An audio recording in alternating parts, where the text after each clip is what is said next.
Anda miliki dan kami tidak mampu melakukannya. Jamaah subhanallah. Hal yang sama pernah dialami oleh seorang sahabat bernama Abdullah bin Salam radhiyallahu anhu. Ketika ditanya sahabat yang lain, beritahu kami tentang amalanmu yang paling utama. Beliau menjawab, sungguh amalanku sangat lemah. Aku hanya mengandalkan kebersihan hati dari penyakit-penyakitnya dan meninggalkan sesuatu yang tidak bermanfaat bagiku. Pertanyaan tersebut terpicu adanya pernyataan Rasulullah SAW bahwa orang pertama yang akan mendatangi kalian sesaat lagi adalah seorang ahli surga. Ternyata yang datang adalah Abdullah bin Salam radhiyallahu anhu. Nabi SAW tentunya tidak sedang merendahkan keimanan para sahabat-sahabatnya, tetapi Nabi SAW sedang mengajarkan perspektif lain tentang penghuni surga. Karena tidak mungkin semua orang mampu mencapai keimanan dan amal soleh sebagaimana para sahabat terkemuka. Hal lainnya yang juga Nabi SAW ajarkan dalam hadis ini adalah seringkali orang-orang biasa itu jika hatinya kotor, yang keluar dari lisannya adalah sesuatu yang kotor. Jari-jari akan menulis tulisan-tulisan yang kotor dan provokatif. Dengan demikian, selain menjadi hamba Allah yang mulia, kebersihan hati juga berperan dalam menjaga kedamaian sosial di tengah masyarakat, bahkan selaras harmonis dengan kedamaian alam semesta dan para penghuninya. Apalagi terhadap seseorang sesama muslim, sesama mukmin. Allah SWT mengajarkan doa, ya Tuhan kami, ampunilah kami dan saudara-saudara kami yang telah beriman lebih dahulu dari kami, dan janganlah Engkau tanamkan kedengkian dalam hati kami terhadap orang-orang yang beriman. Rasulullah SAW bersabda, "Sa'altu Rabbi thalatha, fa'atani tintain wa mana'ani wahidah."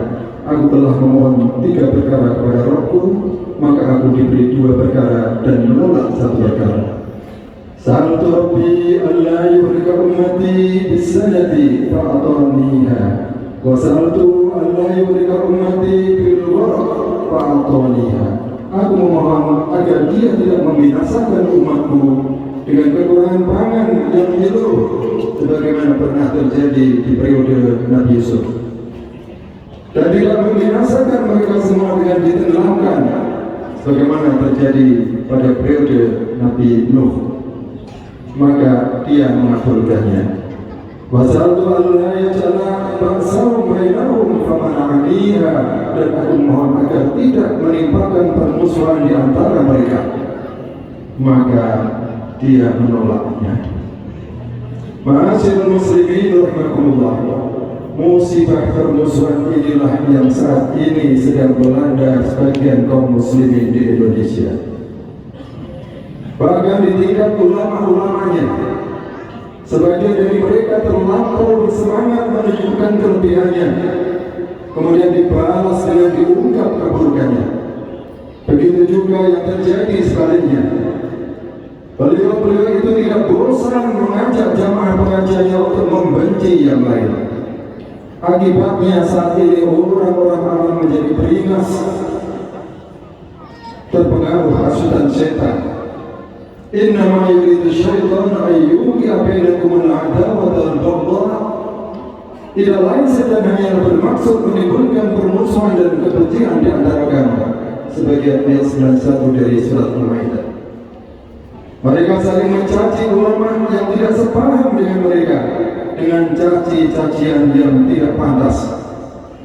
Padahal belasan provokator yang berpakaian ulama tersebut pada masing-masing pihak tidaklah dapat mewakili puluhan ribu ulama-ulama yang bersih hatinya di kalangan mereka.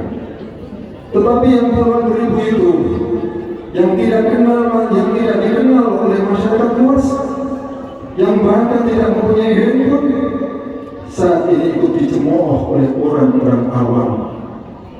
Jamaah rahimakumullah, 6 hari yang lalu kita telah memperingati hari kemerdekaan Republik Indonesia ke-79.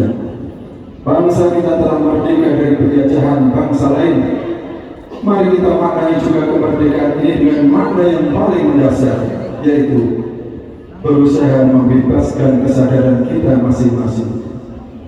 Berusaha membebaskan kesadaran kita masing-masing.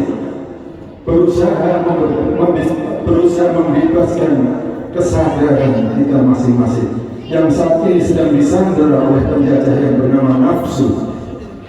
Marilah saudaraku kaum muslimin rahimakumullah, saya dan anda semua yang merasa awam dan tidak mampu beramal banyak, apalagi yang bisa kita bawa menghadap Allah Subhanahu wa taala selain qalbun salim.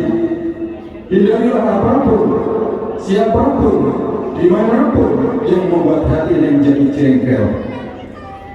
Biarkanlah mereka yang memilih selalu ingin berkonflik tentang apa saja. Kita berhak mengatur hati kita sendiri. Kita berhak memiliki hati yang damai, hati yang mudah menerima nasihat. Ma'asyiral muslimin rahimakumullah. Suatu hari sahabat Anas bin Malik bercerita, ketika kami sedang duduk bersama Rasulullah SAW, beliau bersabda, akan datang kepada kalian sebentar lagi seorang jalur menuju surga. Tiba-tiba datang seorang Ansor yang air bekas putunya menetes dari jalurnya. Setelah diselidiki, dia mengaku, amalku biasa-biasa saja. Hanya saja, aku tidak merasakan kotor hati pada seorang muslim pun, dan aku tidak pernah hasut dengki pada seorang pun yang Allah berikan kebaikan kepadanya. Abdullah berkata, rupanya inilah keistimewaan yang Anda miliki dan tidak mampu kami lakukan. Demikian yang bisa kami sampaikan dan bermanfaat bagi kita semua. A'udzubillahi minasyaitonir rajim. Bismillahirrahmanirrahim. Alam ahad ilaikum ya bani Adam an la ta'budu syaitan innahu lakum aduwwun mubin wa ni'buduni hadha siratun mustaqim wa laqad adalla minkum jibillan katsira afalam takunu taqilun. Barakallahu wa lakum fil Qur'anil 'azim wa nafa'ana fihi wa iyyakum ma fihi min al-ayati wa dhikril hakim wa taqabbal minna wa tawfiqna wa sallallahu. أقول قولي هذا أستغفر الله لي ولكم ولسائر المسلمين والمسلمات استغفروه إنه هو الغفور الرحيم. اللهم صل وسلم وزد على وعدم وتفضل وبارك بجلالك وكمالك على خير عبادك واشرف عبادك سيدنا ومولانا محمد وعلى آله وصحبه وسلم ورضي الله تبارك وتعالى عن كل صحابة رسول الله أجمعين. الحمد لله على إحسانه والشكر له على توفيقه وامتنانه، وأشهد أن لا إله إلا الله وحده لا شريك له، وأشهد أن محمدا عبده ورسوله الداعي إلى رضوانه. اللهم صل على سيدنا محمد وعلى آله وأصحابه وسلم تسليما كثيرا. أما بعد، فيا أيها الناس اتقوا الله فيما أمر وانتهوا عما نهى وحذر، فاتقوا الله ما استطعتم واعلموا أن الله رب بدأ فيه بنفسه وثنى بملائكته بقدسه، وقال تعالى إن الله وملائكته يصلون على النبي يا أيها الذين آمنوا صلوا عليه وسلموا تسليما.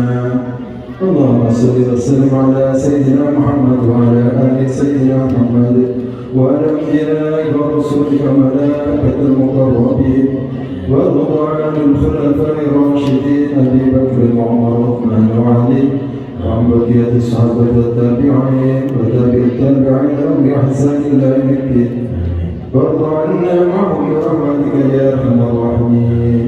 اللهم اغفر للمؤمنين والمؤمنات والمسلمين والمسلمات الأحياء والأموات. اللهم اعز الإسلام والمسلمين واذل الشرك والمشركين وانصر عبادك الموحدين وانصر من نصر الدين واخذل من خذل المسلمين ودمر أعداء الدين وعلى كلمتك إلى يوم الدين. اللهم حبب إلينا الإيمان وزد في قلوبنا وكره لنا الكفر والفسوق والعصيان واجعلنا الراشدين واجعل المتقين مع القوم الصادقين. اللهم أرنا الحق حقا وارزقنا اتباعه وأرنا الباطل باطلا وارزقنا اجتنابه ولا تجعلنا يا ربنا لمن كنا فيهم الذين ضل سعيهم في الحياة الدنيا هم يحسبون أنهم يحسنون صنعا. اللهم إنا نسألك أن تجعلنا إخوة متحابين في سبيلك قائمين بحقوقك عاملين بدينك ونسألك يا رب أن يسر ذات بيننا وأن يهدينا سبل السلام وأن يخرجنا من الظلمات إلى النور. اللهم اشف على الخير قلوبنا واصل ذات بيننا واغفر لنا وتب علينا إنك أنت التواب الرحيم. عباد الله إن الله يأمر بالعدل والإحسان وإيتاء ذي القربى وينهى عن الفحشاء والمنكر والبغي يعظكم لعلكم تذكرون. فاذكروا الله العظيم يذكركم واشكروه على نعمه يزدكم ولذكر الله أكبر. الله أكبر الله أكبر أشهد أن لا إله إلا الله أشهد أن محمدا رسول الله. حي على الصلاة حي على الفلاح قد قامت الصلاة قد قامت الصلاة. الله أكبر الله أكبر لا إله إلا الله.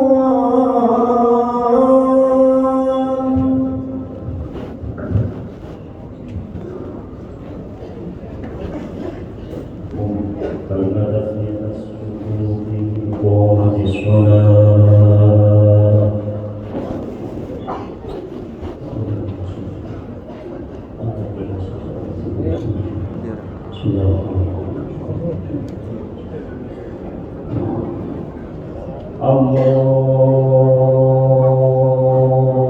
Allahu Akbar.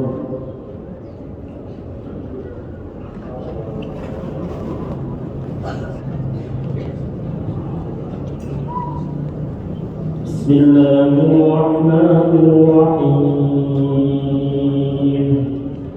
Alhamdulillahi Rabbil Alamin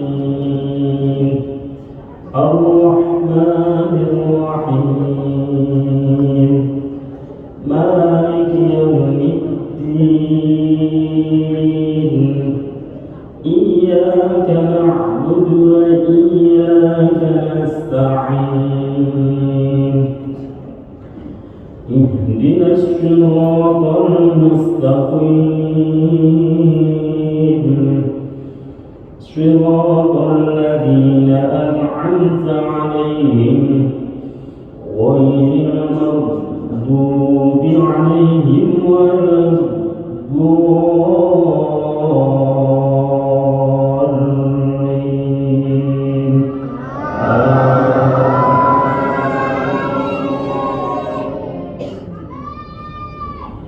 بسم الله الرحمن الرحيم سبح اسم ربك الأعلى الذي خلق فسوى والذي قدر فهدى والذي أخرج المرعى وجعله غثاء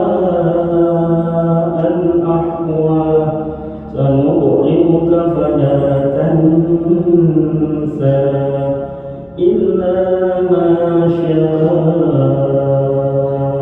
الله إنه يعلم الجهر وما يخفى ونيسرك لليسرى فذكر إن نفعت الذكرى سيذكر من يخشى ويتجنبها الأشقى الذي يصلى النار الكبرى ثم لا يموت فيها ولا يحيا قد أفلح من تزكى وذكر اسم ربه فصلى بل تؤثرون الحياة الدنيا والآخرة خير وأبقى إن هذا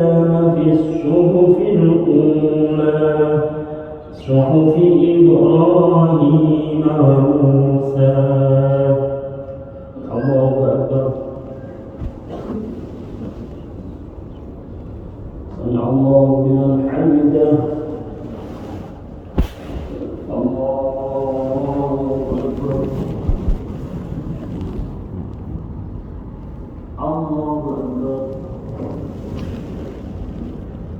الله أكبر.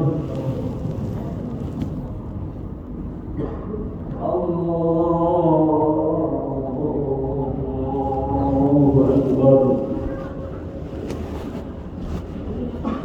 بسم الله الرحمن الرحيم الحمد لله رب العالمين الرحمن الرحيم مالك يوم الدين إياك نعبد وإياك نستعين اهدنا الصراط المستقيم صراط الذين أنعمت عليهم غير المغضوب عليهم ولا الضالين.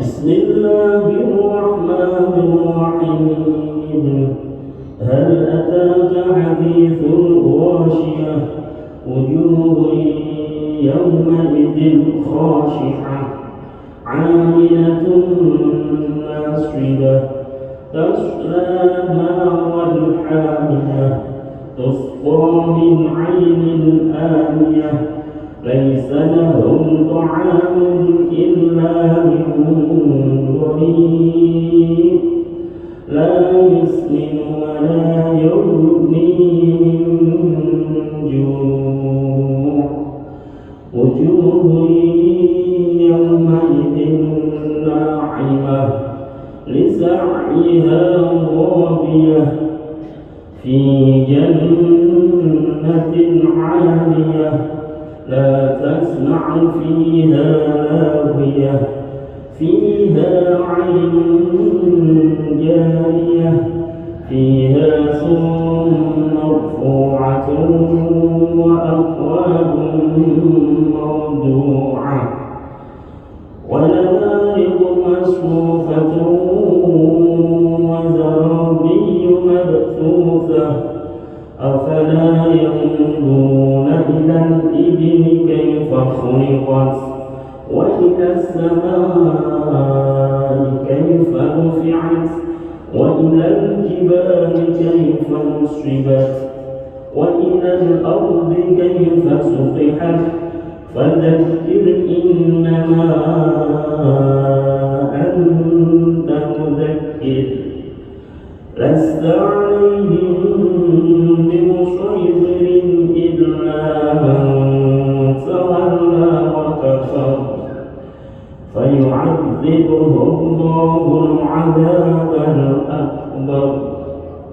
إن إلينا إيابهم ثم إن علينا حسابهم. الله أكبر. الله لمن حمده.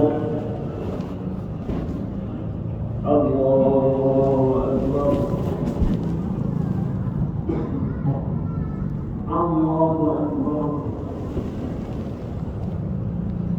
الله أكبر.